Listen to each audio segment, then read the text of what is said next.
अस्सलामुअलैकुम मेरे प्यारे दोस्तों एंड ब्रदर एंड सिस्टर। आज मैं आपको जंगल की खासियत बताना चाहता हूँ। तो ये देखिए जंगल कैसा है।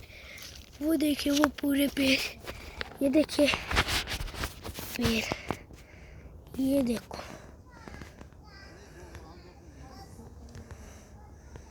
पूरा देख लिया। देख सकते हैं आज हमारी पूरी फैमिली पिकनिक बनाने आई है। माय फादर, चाचू, आंटी, अंकल, माय दादू, अम्मा, माय ब्रदर अब्बू के साथ है। तो ये देखिए जंगल, देखिए आपको अभी एक गांव भी सूम करके दिखा देते। अब गाइस ये देखिए गांव,